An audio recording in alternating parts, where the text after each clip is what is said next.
So ito na nga guys, the moment of truth na kailangan na natin magpalit ng ating engine oil.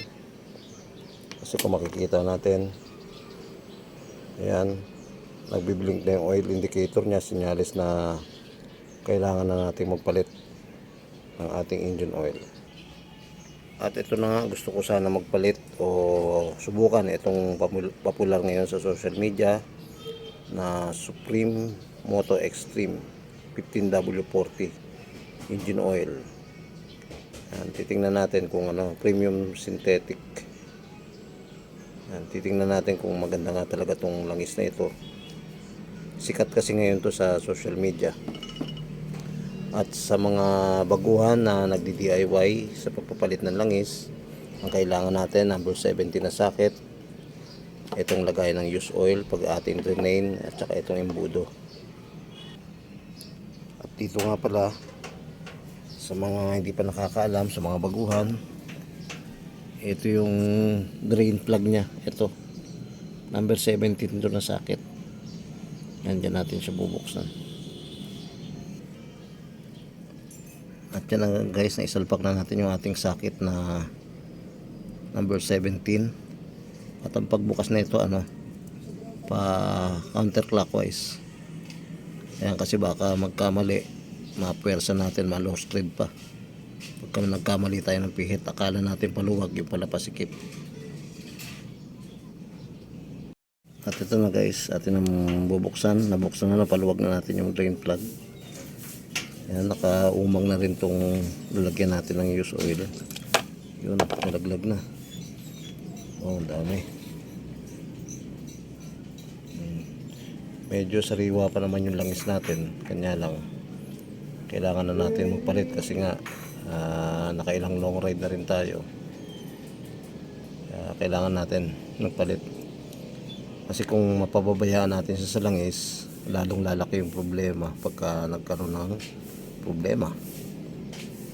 Ayan, ayan na, sariwa pa siya kung makikita natin, hindi pa naman siya ganun ka dumi.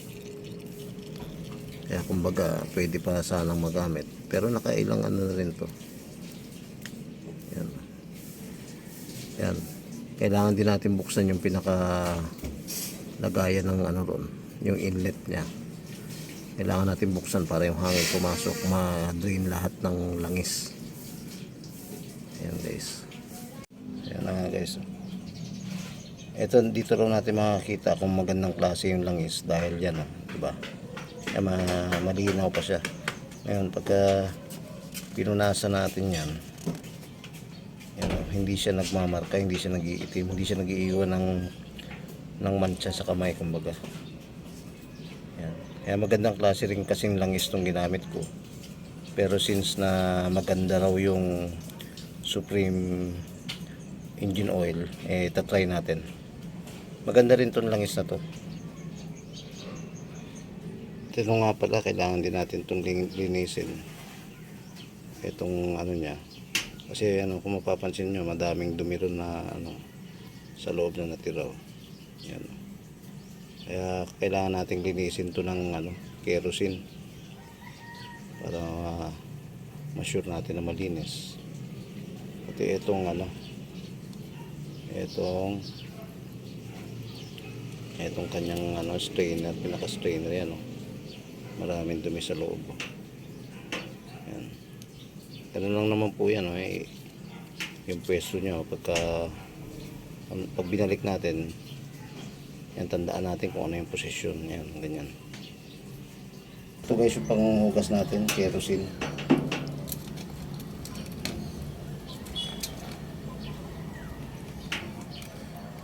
Sa mga nagtatanong ba't kerosene, kasi hindi po kasi masyadong ano to, wala. Kasi pagka ginamitan natin ng gasolina, may yung tendency na maaari mangyari is maluto itong oil seal natin. Yan. Kaya kerosene lang. Kerosene lang yung gagamitin natin. Kumuha na tayo ng panundot para maano natin. Pero kung may maganda kayong pwedeng gamitin nyo, kahit anong gamitin nyo para malinis. Yan.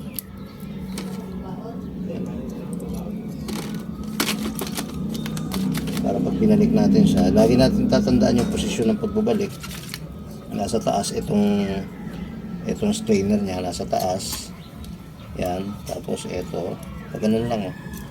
Kasi baka mamaya pag ganun o ano, syempre, kumbaga sa ano mo na yan common sense na lang hindi mo naman kailangan gamitan ng ano pa, komplikadong pag-iisip. Okay, start. Yan na guys, pabalik na natin tong drain plug natin. Siyempre kailangan muna natin linisin. Nasa natin na malinis na basahan para kasi may mga ano yan, may mga buha-buhangin. Ngayon, puposisyon na natin tong ano. Siyempre kung paanong nung tinanggal natin siya kanina pa counterclockwise. Pa clockwise naman natin siyang ibabalik ngayon. And guys, make sure lang na naisalpak natin ng maayos yung thread ng ano. Kasi pagka nagkamali tayo ng pasok, yan, tapos pinersa natin higpitan, may tendency talaga siya na ma-lost thread, masisira yung pinaka-thread ng natin, yung drain plug. Yan. Tapos pag hinigpitan natin siya, hindi yung talagang higpit na todo, yung sakto lang, kasi hindi naman siya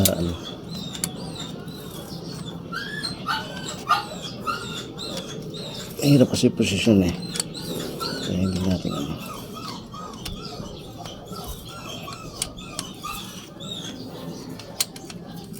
yan guys, so ganyan lang op, yan, okay na, ganun lang.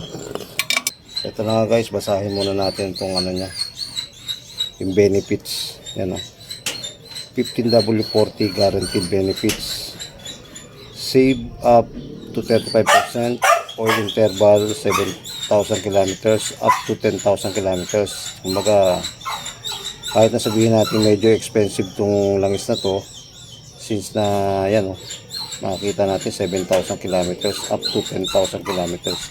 Pero kumbaga yung sa metikuloso talagang nagmomotor, hindi na nila pinapaabot ng 7,000 yan.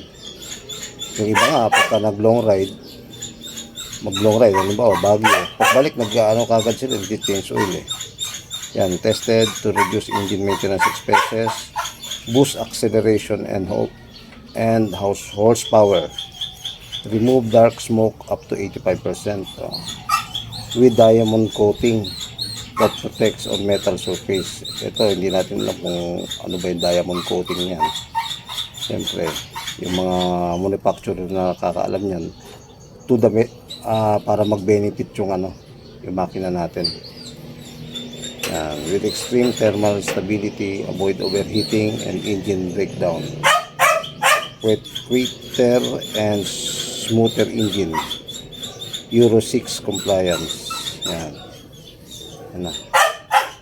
So ilalagay na natin guys, made in the Philippines pala to. Kaya alam naman natin na pagka produktong Pinoy talagang maaasahan. Stop it. So natin, shake mo natin, shake.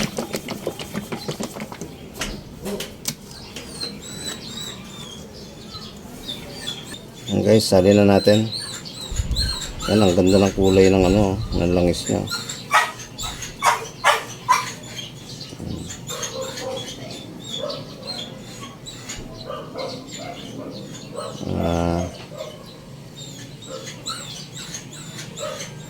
Dito natin masusubukan kung talagang magandang klase nga itong engine oil na to.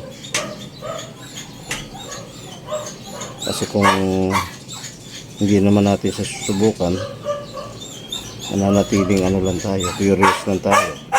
Hindi natin mapatunayan sa sarili natin na maganda nga talaga itong langis na to.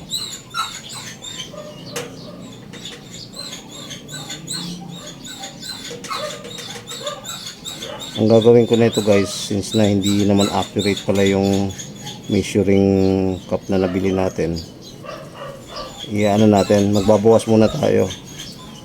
Tatansyahin natin na mahigit sa 100 ml yung binawas natin. Tapos saka natin siya susukatin, manual measurement na lang natin. para sure tayo.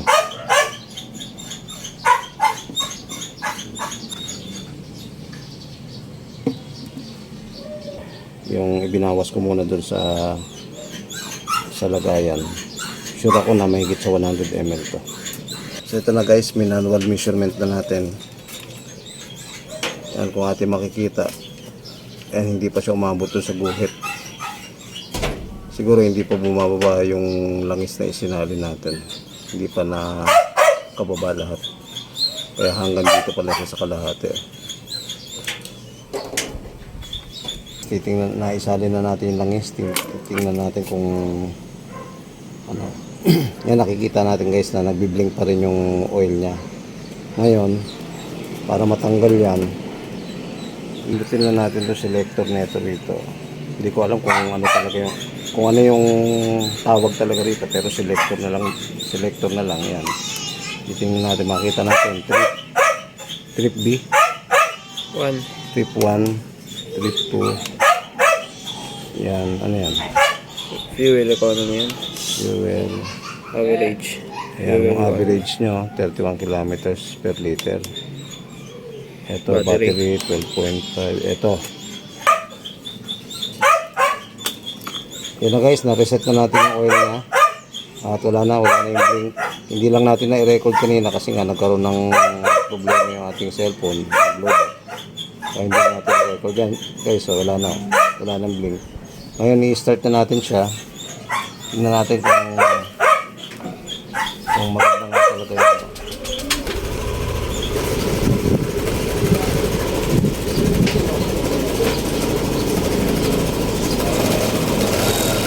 Guys, pinatahimik ko muna yung aso dahil sobrang ingay ng aso, nakaka-distract ng pagbo-vlog.